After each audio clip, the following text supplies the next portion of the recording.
This is Top Shop Podcast. Shop Podcast. Top Shop Podcast. Podcast for automotive service business owners by Paul Donahue. Hey folks, welcome to another Top Shop Podcast. Today we have a unique guest. It's Michelle Trube from GT Transmission in Ronkonkoma, New York. Did I do it right? Ronkonkoma, New York. So now her father started it in 2000, and her father passed away in 2021. And her brother now run the shop. So obviously her brother's more in the shop, and then Michelle handles the office part.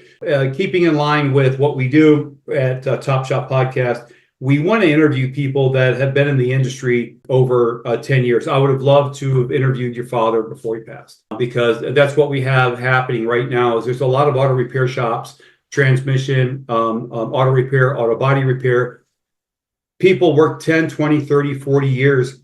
They just close the doors and retire or pass on. And I'm on a mission to get 100 shop owners with over 10 years experience, because we have found out that only 4% of shops make it past that 10-year mark.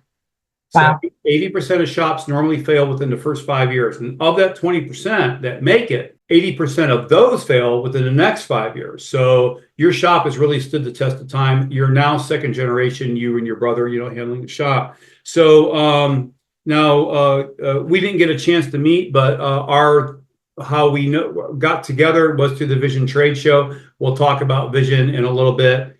Sherry Hamilton is taking a Vision Trade Show and created an amazing, I don't even know how to describe it, a training center and a trade show specifically for auto repair shops. It's a hyper focused, on helping the auto repair shop owner, manager, tech. I think there's 40 some thousand. I forgot what it was. It's an amazing, thousands of hours of training in this 3-day trade show that they put together. So if you're an auto repair shop owner and you're listening to this and you haven't heard of Vision, go to visionkc.com or kc.org and take a look at it. So Michelle went for the very first time, and I asked her, it's .com, visionkc.com.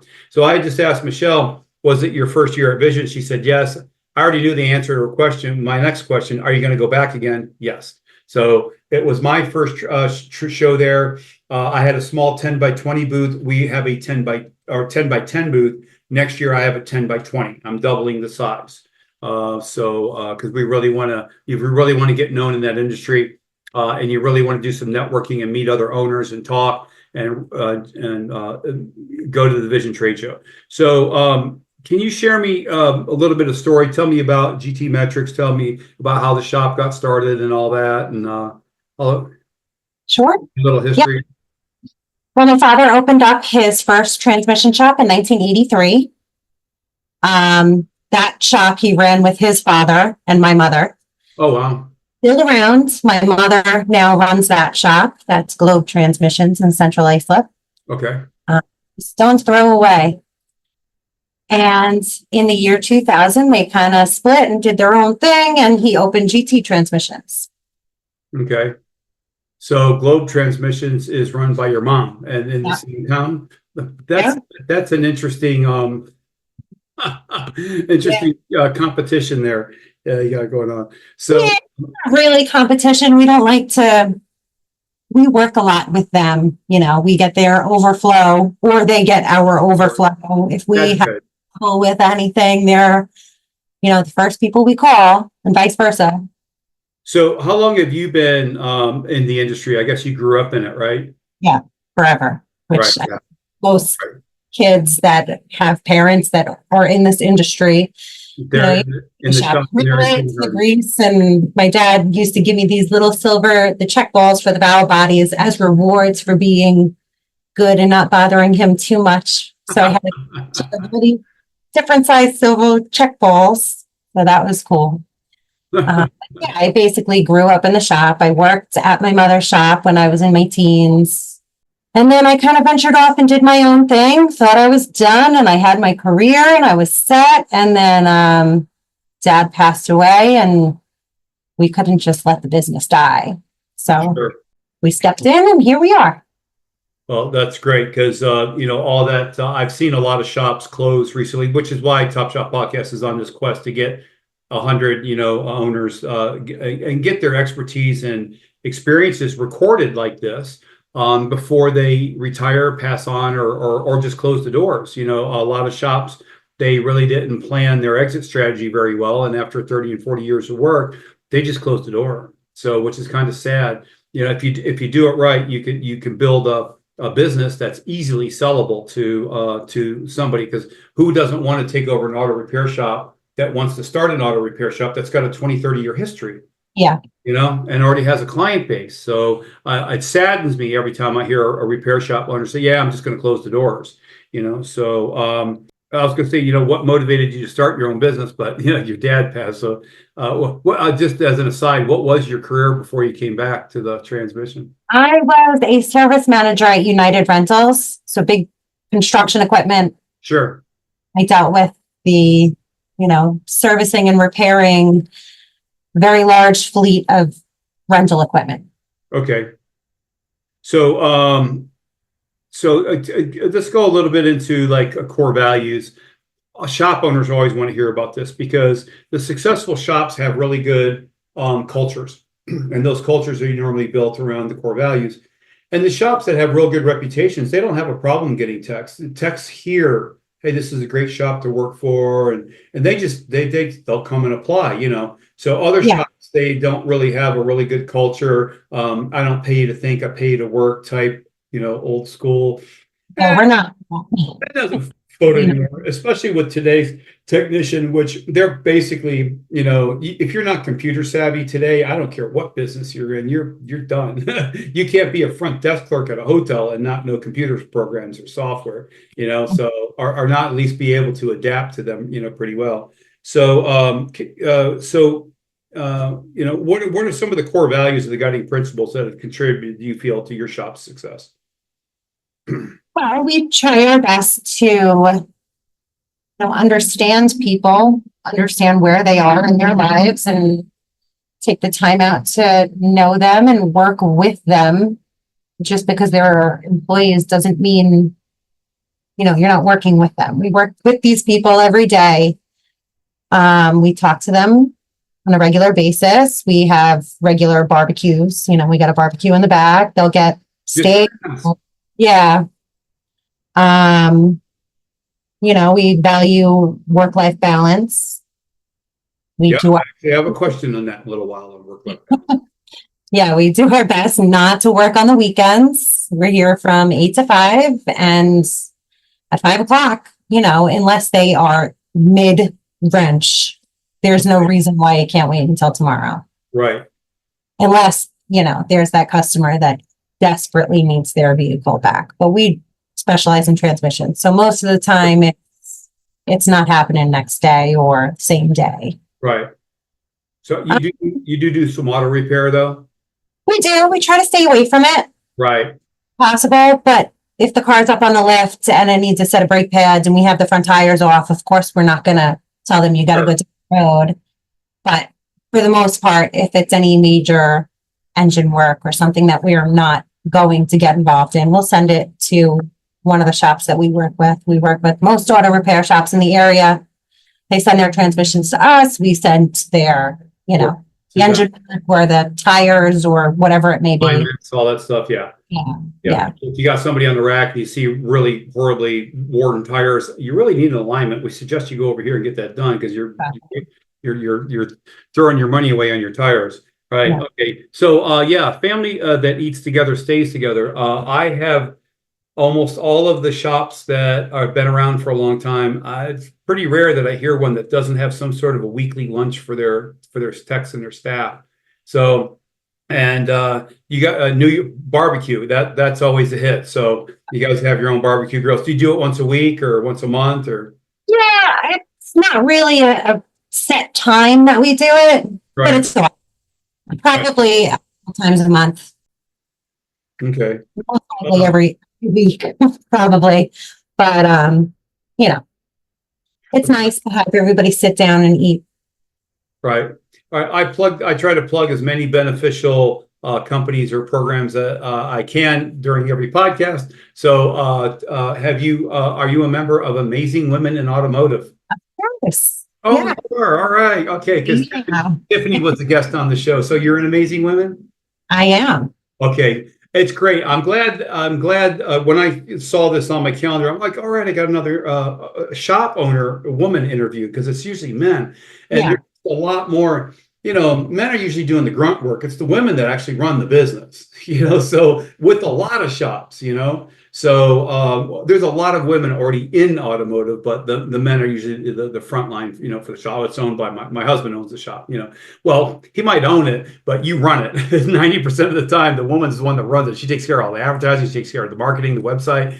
They take care of the customer relationships. They make sure that they, get reviews coming in. They do all that work while the men take care of the actually getting the fulfillment, getting the service taken care of. So that's great that you're a member. And if there's any ladies that are watching this podcast, please, it's Amazing WIA, Women in Automotive. So amazingwia.com. Go there, join up and sign and get involved with this great group of ladies that are all involved in the automotive aftermarket industry. So mentorship. I don't probably need to ask you this question. What role has mentorship played in your career? And have you had any influential mentors? I would imagine that would be Dad. For sure. Yes. Tell me about the role that your dad's mentorship has played in the success of you and your brother running the shop. Yeah. He was, Right. there's so much, really.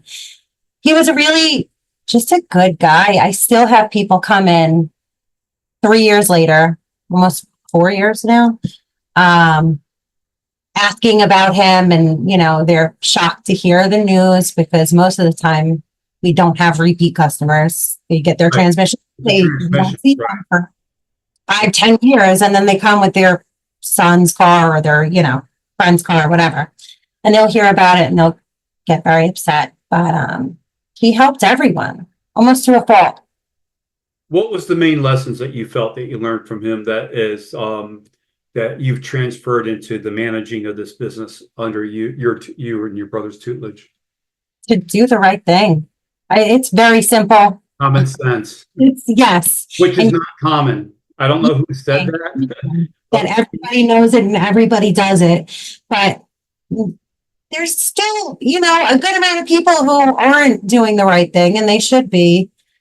And, we don't want to hurt anybody. We try to do our best. We don't want to rip anyone off or sell people things they don't need. And we stick to that, and it's worked out just fine.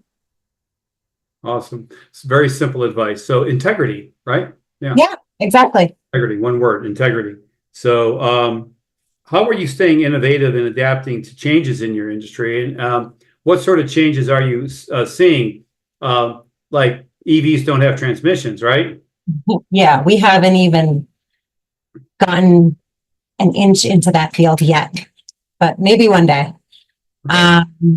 We are doing everything we can to stay updated with the times. Everything is now digital. We have DVIs, and I try to take as much training as I possibly can. It's training, you learn something new. Every video I watch, every webinar, every class we attend, every expo we attend, you learn so much in such a small amount of time, and you just try to implement as you can. Right. Yeah. Okay. Would you say the bigger change that you've seen in transmissions is it's more transmission swapping now because there's so many rebuilders out there? Do you guys still do a lot of rebuilds, or all rebuilds? We very rarely all rebuilds. Oh, because there's a lot of shops that have just gotten away from it because there's so many rebuilders out there. They just replace the transmission. They take the new one in. That's what a lot of shops that don't specialize in transmissions do. Oh, okay, because they don't know what to do. Yeah. A lot of people are afraid to open up a transmission and get into that, but we rebuild them unless the customer specifically asks for a remanufactured or a reconditioned or whatever you want to call it. Sure.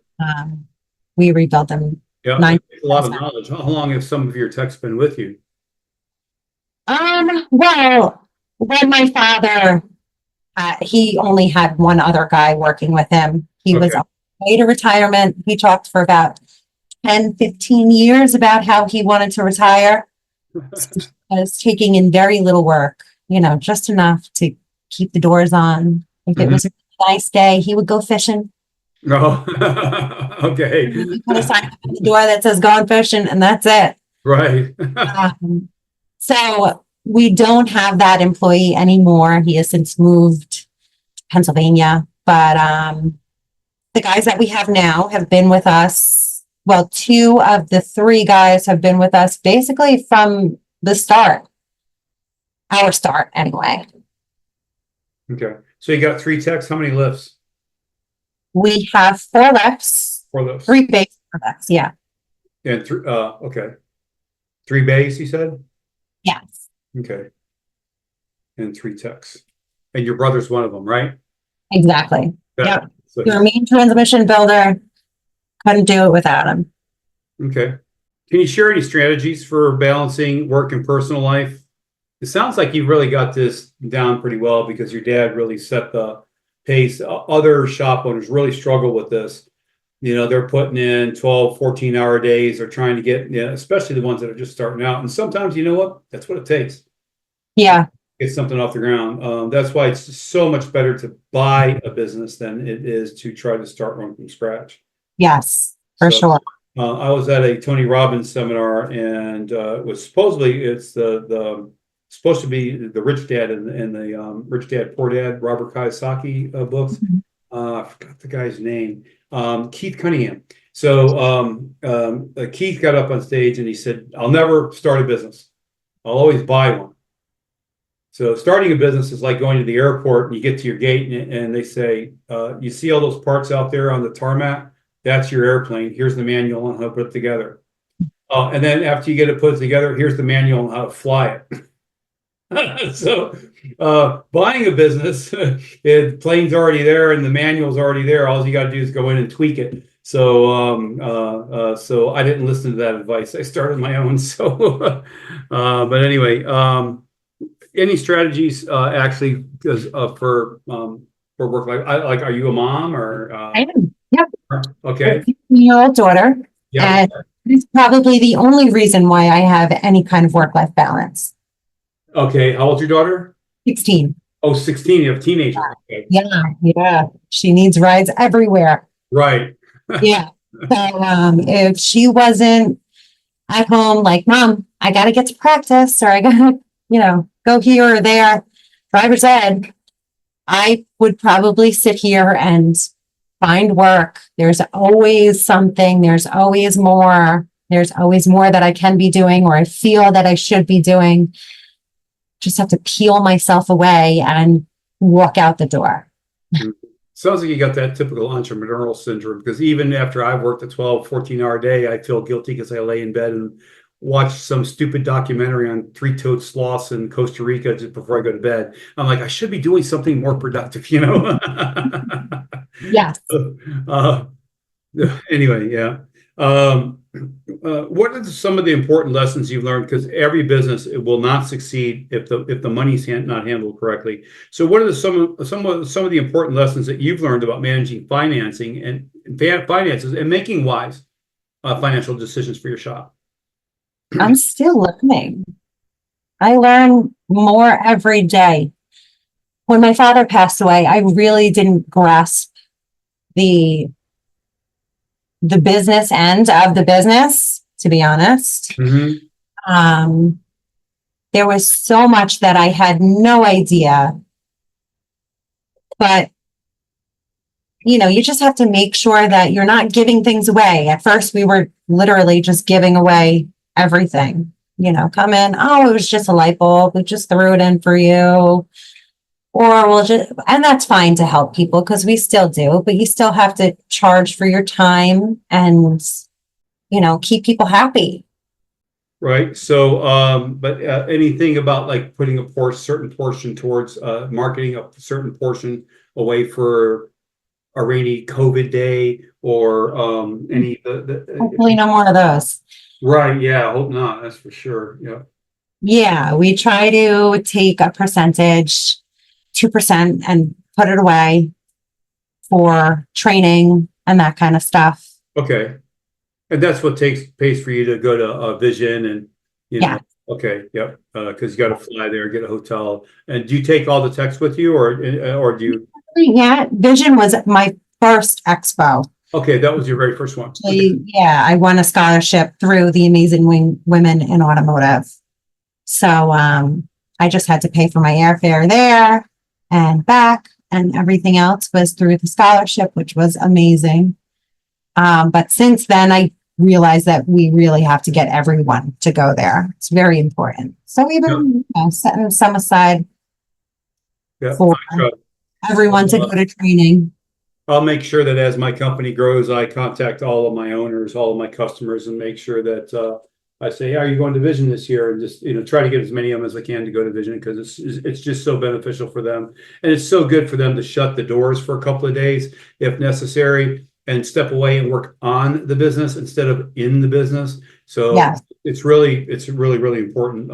So I'll always be advocating Vision to everybody. What are some of the valuable marketing or growth strategies that have worked well for your business? Are you doing any kind of marketing, or after all the second generation, is it just all word of mouth? Or Most of our work comes from other auto repair shops. We do a lot of wholesale work, which was my dad, 100%.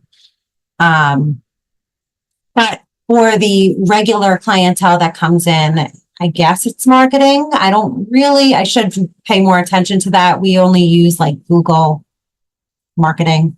I make my own website. So we're not too far into marketing, but I try to have as much social media exposure as possible. And then we do a lot of community service. So I guess that's a marketing technique. Yeah, and it's a part of company culture also. Oh, yeah. When your staff sees that you contribute back to your community, that it's a big, giving back is a big part of ours. It's in fact, you should have it on the website. If you give back to community, it's a way to let other people in your community know that you do take the time to give back to community. It's not supposed to be a marketing strategy. It's just icing on the cake. Yeah. So yeah, Definitely helps. doing what we should do, give back, right? Yes. All right. What trends or developments do you see that's shaping the future of the transmission repair industry? Everything is digital. There is more modules in a vehicle now more than ever. We have a lot of vehicles coming in with electrical problems. They think that it's a transmission problem. Oh, and it's electrical. Yeah. I think everything is just turning into it's a very digital world. Right. The DVIs, yeah. And how are you preparing for that? I mean, so you're buying all the diagnostic equipment that you need Yeah, of course. We have all our diagnostic equipment. Yeah, because I heard you mention DVIs, so digital vehicle inspections. I mean, that's more for the auto repair industry. I'm not sure about transmission, but or do you do DVIs on transmissions and send? Yeah. Okay, so you can actually send the pictures to somebody, even though they don't know what the inside of a transmission looks like, but they can say, "See these gears? You see these things here, these discs. They're supposed to have gears. You need right." Yeah. We try to show the customers pictures of their vehicles or the internal transmission components. Right. That is all sent through the DVI. So, what system are you using for that DVIs? We use Shop Boss. Shop Boss? Yeah. Shop Boss. They're a vendor I met at Vision. Oh, really? Oh, awesome. Okay, cool. Shop Boss. Do they do the entire customer relationship management program? They do, I don't think they do the entire thing. They do invoicing, the DVIs. Okay. Might have a. Can you text the customer to that platform? Hey, your car's ready to pick up. Okay. All right. Yeah. So, okay. Yeah. There's a lot of them. There's TechMetric, there's Shop. This one I'm not that familiar with, Shop Boss, but there's quite a few of them. Shop Monkey. I mean, those are the 300-pound gorillas. Shop Monkey, no pun intended. But anyway, can you share a memorable customer experience or a success story that reflects your business's values, your shop's values? A specific story? So many stories come to mind. Currently, we're dealing with a customer. He bought his vehicle from a used car guy a couple months ago, knowing that the transmission was going bad. He got The customer bought the car knowing it was going bad? Yeah. The guy sold it to him and said, "Oh, you have an aftermarket warranty. It'll be fine." So now, currently trying to work with this aftermarket warranty company to get the transmission covered. They're saying it's pre-existing condition. It's this nightmare. So I am hoping that this will be a success story in the next couple days, and we'll get the warranty to cover it and we'll be good to go. There's so many, I really can't pull one out of my hat. Okay. Okay. How do you approach competition in the industry? Do you see it as a threat or an opportunity? It's an opportunity for sure. We work with everybody in the area for the most part. Okay. Most shops don't do transmissions around here. Oh, they don't. Okay. They don't, no. I think most shops don't. Transmission is very specialty Yes, business. Yeah. yeah. We work with a lot of the regular auto repair shops. They send us all their transmissions. We send them all of our auto repair for the most part, unless we're going to do it while it's up in the lift. Yeah, there's no reason for there to be competition, really. I mean, my mother owns a transmission shop as well, and we work with them very well. Okay. Plenty of cars for all of us. What are some of the biggest challenges that you found running your shop so far? Well, the biggest challenge was just jumping in, not knowing anything. I knew what I knew from growing up in the shop, but I didn't really know the business ends of it.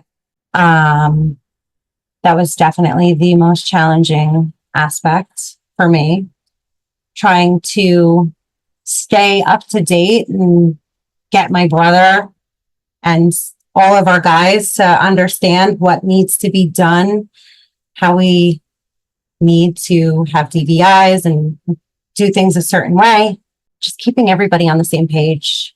So how did the guys in the shop, the new technology with the DVIs, did they push back or did they welcome it? Or a lot of times men people don't like change, you know? Yeah, it's half and half. Some of them are all about it, and some of them you gotta, push a little bit, but it's working. Yeah. So you've had your brother and the two other techs. So you don't look for techs very often then, do you? And you already had the three there when you took over the shop, correct? No, we hired them all after we took over the shop. Okay. How'd you find them? Well,